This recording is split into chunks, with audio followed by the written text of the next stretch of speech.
Welcome back. We finally have time to explore the estate, and so far we have discovered that there's not much point in walking on the south of this fence, because it gets us nowhere. Let's check on this side. Doesn't appear to be much here, except for some trees and the rest of the driveway. And a path leading off to the east here. Also, there looks to be something in the back there. Can't really make out what it is from here. Get there soon enough. And this leads us to the swamp. There appears to be something to the north here, though. This quaint gazebo looks like it was once a nice spot for quiet reflecting. Looking north, you see some tall hedges. Really? I don't see... Oh. Well, I guess that's them. That's sort of northwest, though, but... Okay, close enough, I guess. There is a gazebo. Though now in disrepair, the old gazebo still looks peaceful and inviting.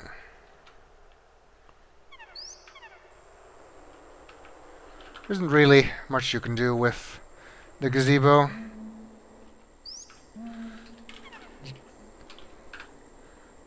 We're not allowed to search it.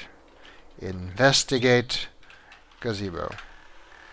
No, that gives the same result as just using the look command. There's not even a bench. Let alone a Relto page. Let's see. This takes us to the swamp again. Misty bayou waters surround this old plantation, cutting it off from the rest of the world. Better watch your step around here. Yeah, we know that. We've already seen you can, in fact, walk into the swamp. What I'm not entirely sure of, though, is whether or not that alligator there can actually kill you. I mean, I seem to remember that it can, but I haven't been able to make it happen in my practice runs. If you get close to it, it sort of goes away. I want to look at it. Vicious gators inhabit the swamps surrounding the island. That's a standard description. There's another one up there. Thought it was hiding, but we've spotted it anyway.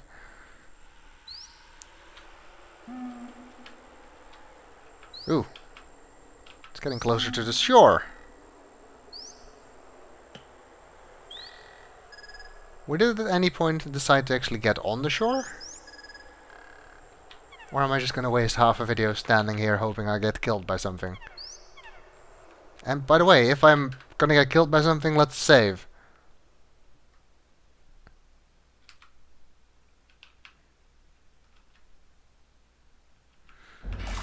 Because yeah, when you walk into the swamp, that just happens. You've got that sinking feeling. We've seen that death. Well, I'm not gonna wait that long to see if the gator does anything. Apparently he went away again. I don't know if he can pop up in any other places. And I don't think you can get to the top bit of this screen. Wait. That's not where we came from. This is an odd-looking place. It seems to be a private little garden, completely surrounded by a large hedge. You wonder why? I think the gazebo is to the south of here. Yeah. So apparently that screen to the right connects to both of these. Before I go there, I want to go this way though, because we haven't seen this yet. You are standing at the east side of the circular gravel driveway, leading to the old plantation house.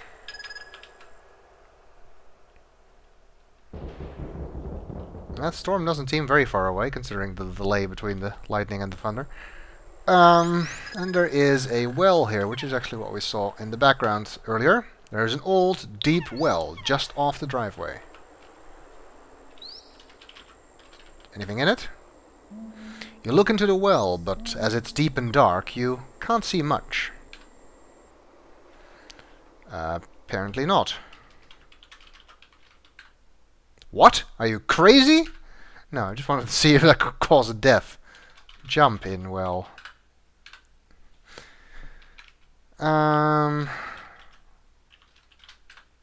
No,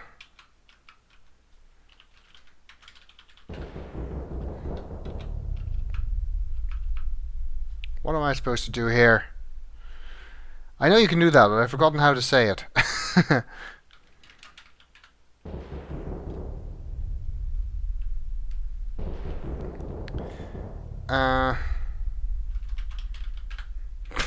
I don't have the well, apparently. No, really, you're kidding. Turn? There we go.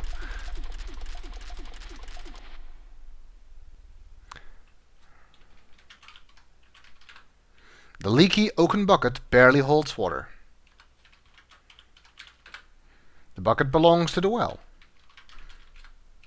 You have no need to carry water. Also no way to carry water if we're not allowed to take the bucket. Oh well, if you walk away, it crashes back down. And that glitched out the sound. That really glitched out the sound. Does saving help?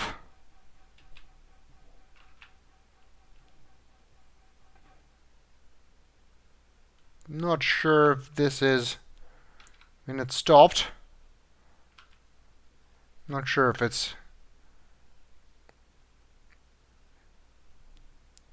okay or not. I want to know if I can hear another sound before I...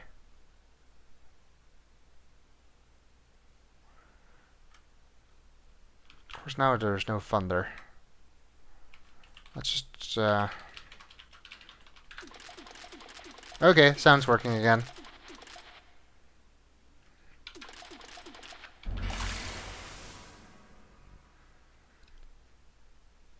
Yeah, ScumVM is not entirely bug-free when it comes to handling the sound.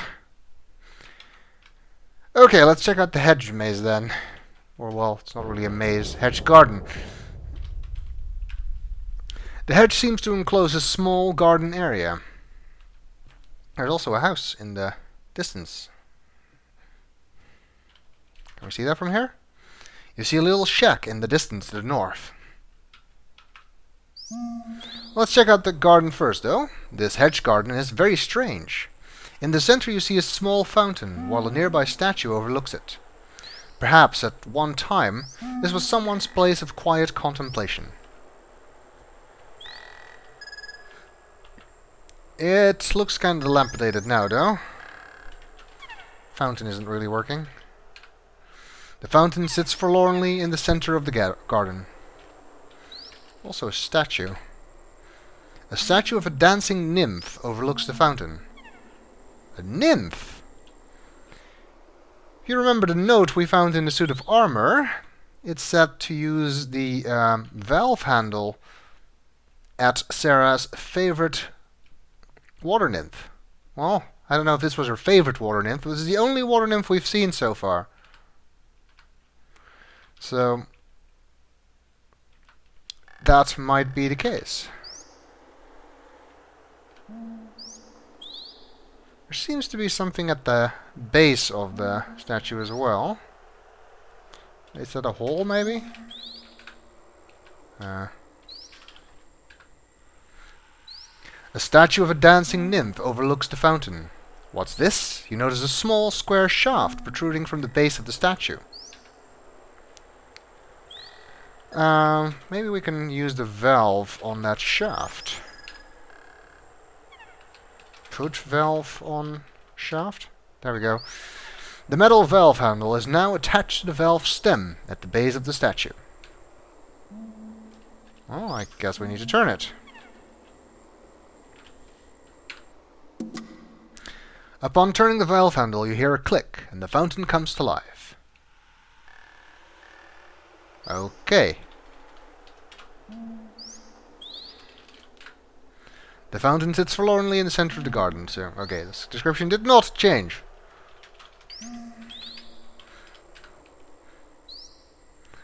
Nothing changed about the nymph either. I mean, I can't believe that note was just about turning the fountain on. Must be something else you can do here. Well, lots of secret passages in this game so far have involved pushing or pulling things, so let's try and pull the statue. You're not close enough. There we go. You grab the statue and find it turns easily. As you turn it, you notice a hidden trapdoor in the ground opening simultaneously. Indeed. You can only do that after using the valve handle, though. Before that, the statue would not move.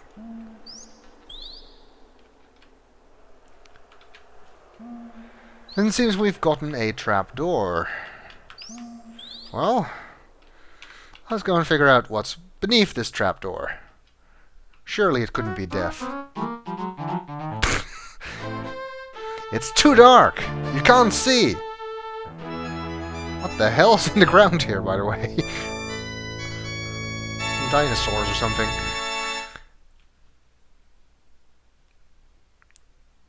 Yeah, not even a warning that it's too dark. Not even a pair of floating eyeballs, and then if you try to walk further you'll fall. No, you immediately fall as soon as you enter. If only we had a lantern. We saw a lantern in the stable, but Blaze kind of didn't want us to get it. Or at least didn't like us enough to let us. So, for now, we cannot go into that passage. Let's check out that shack to the north. Maybe it's the love shack. There's a poor but clean shack here at the edge of the old sugarcane fields. Nearby, you see a small chicken coop. Let's look at the shack. In spite of its poor condition, the shack looks homey enough. Who could live here? Well, there's only one other person who lives on this estate besides the Colonel and Jeeves and Fifi, who both have rooms in the mansion. So I think you can guess. There also looks to be a field here. Behind a weather-beaten fence, you see the old, unused sugarcane fields. The fields look as if they haven't been planted in years. And chickens. The two chickens scratch and peck within their chicken coop. Talk chickens? This isn't King's Quest 3! Yes, more references or plugs or whatever you want to call them. There's a rocking chair. Celie's old rocking chair waits for her on the little porch. Well, that gives away who the shack belongs to, in case you hadn't guessed it yet. You don't feel like sitting around, but I want to rock in the chair. Let's see if Celie is home. Nice to see you again, Miss Laura. Won't you come in? Celie's place looks quite cozy and comfortable. She's managed to make a home out of a little old shack. If you want, you can sit a spell and we'll visit. Yeah, if you didn't give Celie the necklace, she's not quite friendly with you and she won't invite you in or talk to you. And then you'll miss crucial plot points and stuff, and miss points at the end. Is there a painting on the wall? That's a nice picture. No hollow eyes, though. Looks like she doesn't have running water in the room. She does have a bed. An old quilt covers Celie's small bed. And a stove. A small fire burns in the wood stove, warming the place. A pot of good-smelling gumbo simmers atop it. I don't know if this is... It may be so impolite it would kill you, but... you're not hungry for gumbo, even though it smells so good. Okay. What's on this table? A single carrot on the kitchen table captures your attention. Why? Can we get that? Before taking the carrot, you look at Celie for permission. She nods her approval. With that, you take the juicy-looking carrot for yourself. And place it in your purse. No, wait. Wrong Lorabo game. What are on the shelves? Looks like a chemistry lab more than a kitchen. Various odd-looking jars fill the shelves. Also, apparently we have a carrot now. Who around here would like a carrot? Obviously not Beauregard. So what other animal could it be?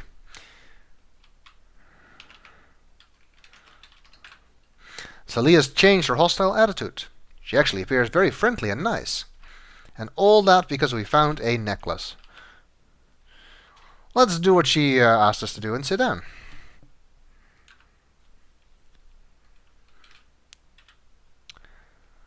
Let's talk to Celie, which we haven't really had a chance to do before. I want to thank you for bringing back my healing necklace. I've been feeling kind of poorly lately. A healing necklace. Okay, sure, whatever. I know you've never been here before, but you like a good story? Let me tell you an old tale around these here parts. These parts. I'm giving her even worse of an accent than she actually has, which is kind of bad. A long time ago, right before the Civil War, this place was a bustling sugarcane plantation. But during the war, this place was ruined and the owners killed. Probably because they kept slaves. Because, you know, that's what the Civil War was about. They had a daughter, Sarah, who was away at school during all the trouble. And folks around here say that they hid the family jewels somewhere on this property for her to someday find. She never did, though. Not long afterward, the poor girl died of a terrible fever. Man, that must have been terrible. Okay. So maybe those notes we've been finding will lead us to the hidden treasure. I mean, that's not actually related to the plot at all, but hey, hidden treasure. I won't say no to that. Too bad for Sarah, though. They say Sarah haunts the old graveyard like she's still a-looking for a missing treasure. Is she? Who says that, by the way? I mean, there's only 3 people here. 4. Of course, it's just a story. Folks around here like to believe it, but I ain't never seen nothing. Except... Nah, it wasn't anything. Okay. You're trying to spook us, aren't you? Well, you won't get me that easily. I'd be mighty careful walking around here if I was you, Missy Laura. Yeah, we found that out. This place is a death trap. You seem like a nice, quiet girl. Not at all like Missy Lillian. I thought you liked Missy Lillian, and now you're gossiping behind her back. I'm kind of confused why you came all the way out here for Missy Lillian's family gathering. As far as I know, you're just a stranger here. Kind of got a point. Why did we come here? Just to solve a murder plot that we didn't know was going to happen. I have a bad feeling tonight. You best watch out for yourself. It's been nice chatting, but I'm getting kind of tired. Why don't you go on back to the big house? Celie would like to rest now. It would be best to leave her alone. Of course we will interrogate her first. That's kind of rude if you think about it, but I don't know, it's the way of the game. Yes, Missy, this here island used to be a big old sugarcane plantation before the war, and before the swamp drowned it out. The swamp water's been rising or something? I don't know. How about Henri? Colonel Henri's a nice enough man. All he wants is to be left alone. Yeah, well, that's not succeeding this weekend. But then he did invite his family, so that's his own fault. You seem to be pretty close with Lillian. Anything you can tell us about that? Poor Missy Lillian. That girl's had her troubles. I don't want to talk too much, but her daddy's suicide hit the poor little thing hard. And then to have her mama care more about her liquor than her own daughter? Oh, it was sad, all right. So her daddy killed herself. Okay. And apparently her mother may have something to do with that, based on what we've heard so far. Yep, that's pretty sad. Can understand why Lillian might have had some problems, even though we still don't know what any of those problems are. What about the relationship between the Colonel and Lillian? If anyone knows about that, it should be Celie. What difference does it make? Oh. Well, I guess not, then. How about Ethel? Most of Miss Ethel's trouble started when her husband killed himself about 17 years ago. Lordy, that was a messy business. After that, Miss Ethel just sort of fell apart and started in on her drinking. That's a long time to be drinking. How about Ethel and Lillian? Miss Ethel was never a good mama for Missy Lillian. I always felt kind of sorry for the poor girl. Well, that's at least good that she had you to fall back on, I guess. Let's check the rest of the family. Gloria. Missy Gloria ain't much different from her mama. Just younger is all. Also, not dead.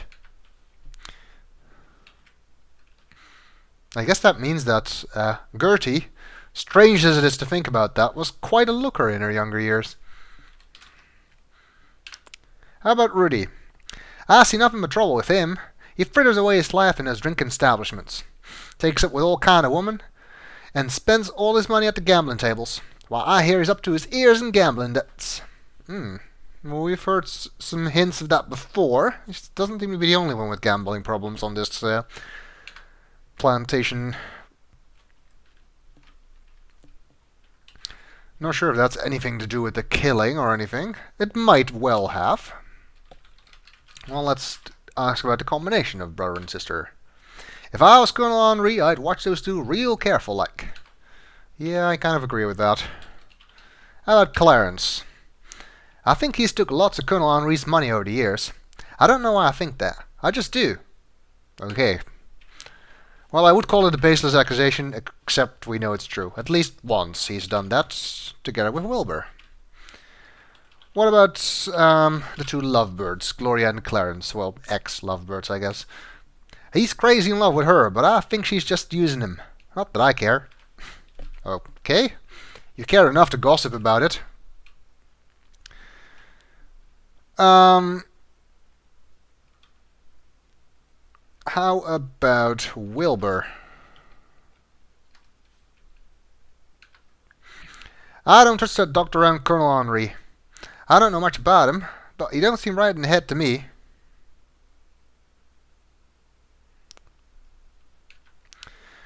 Also, we saw Rudy and Clarence fight earlier, actually, so let's ask about that.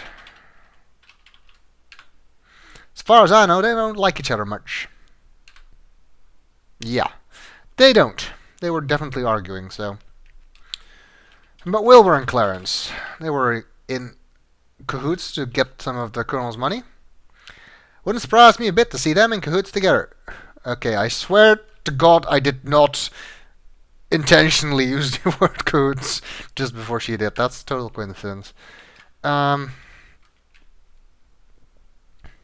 know how much difference swearing to God makes for me since I'm an atheist. It's just a figure of speech. Okay, Gertie. She don't care nothing about Colonel Henri. All she cares about is his money. Just the same as with her poor dead husband. Well, I think that's true for pretty much everyone here, so. Clarence and Gertie? I don't think they would get along at all. Well, they didn't. But whether or not that means Clarence killed her, I don't know. How about the other members of staff, like Jeeves? Jeeves is hard to figure.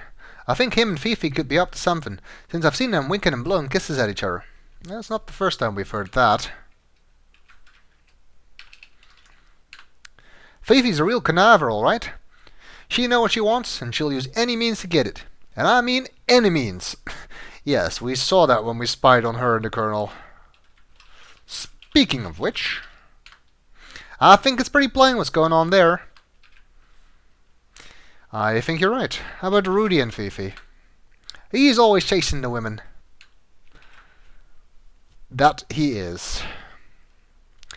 Celie actually seemed to know some stuff about Sarah. The poor child. It must have been terrible to lose her family and home the way she did. From what I hear, she never did get over it. Well, one wouldn't, I guess. Or some other stuff like the animals. He's a good old dog. Colonel Henri thinks a lot of that old horse. He told me once that Blaze saved his life in the Spanish-American War. Mm-hmm. I see. One other thing we can ask about, we were told in the description of Celie when we first looked at her that she practices voodoo.